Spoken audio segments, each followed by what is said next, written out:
আশা করি শেষ পর্যন্ত সুন্দর হবে এবং পাশাপাশি যে প্রতিষ্ঠানের যেই কারণে এই আপনার এইখানের কমিটি নির্বাচন করা হয়, তো সেই উদ্দেশ্যটা আমি মনে করি যে প্রতিষ্ঠানের কল্যাণে, শিক্ষার্থীদের কল্যাণে, শিক্ষার মান উন্নয়নের জন্য একটা গুরুত্বপূর্ণ ভূমিকা এই নির্বাচন থেকে পরবর্তীতে যারা আসবে তাদের মাধ্যমে হবে, সে আশা আমি ব্যক্ত করছি। আপনার কাছে আরেকটা প্রশ্ন করছি, সেটা যেহেতু আপনার বিনা প্রতিদ্বন্দ্বিতায় আপনি নির্বাচিত হয়েছেন, আর যদিও এখনো আপনাদের ঘোষণা হয় নাই, তবে আনুষ্ঠানিক ঘোষণা হবে, যেহেতু প্রতিদ্বন্দ্বী আর নাই, সেক্ষেত্রে আপনি যেহেতু নির্বাচিত হওয়ার পর আপনি আপনার মন মানসিকতা কি, আপনি এই প্রতিষ্ঠানের জন্য কি করতে চান, বা কি বিষয়ে আপনি সুপারিশ করবেন বা কি করতে চান?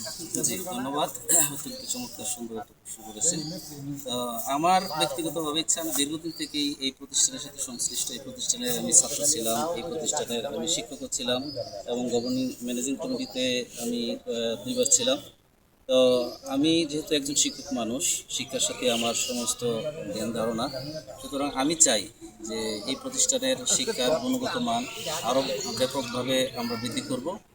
যদিও আপনারা শুনে থাকবেন যে আমাদের এই প্রতিষ্ঠানের যে রেজাল্ট, এটা কিন্তু কাপাসির মাঝে অত্যন্ত ভালো পর্যায়ের একটি রেজাল্ট, এবং আমরা এমন হয়েছে যে ডিগ্রি থেকে যে আমরা উপজেলার মাঝে আমরা প্রথম স্থান অর্জন করেছিলাম এই মাদ্রাসা।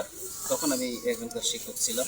তো সেই ধারাবাহিকতা যাতে থাকে, পাশাপাশি শিক্ষার আরও গুণগত মান উন্নয়নের মাধ্যমে এই প্রতিষ্ঠানকে একটা দেশের মধ্যে একটা অন্যতম একটা প্রতিষ্ঠান হিসেবে গড়ে তোলা যায়, সেই চেষ্টা এবং ধারা অব্যাহত রাখার ক্ষেত্রে আমি সর্বাত্মক সহযোগিতা করব, ইনশাআল্লাহ।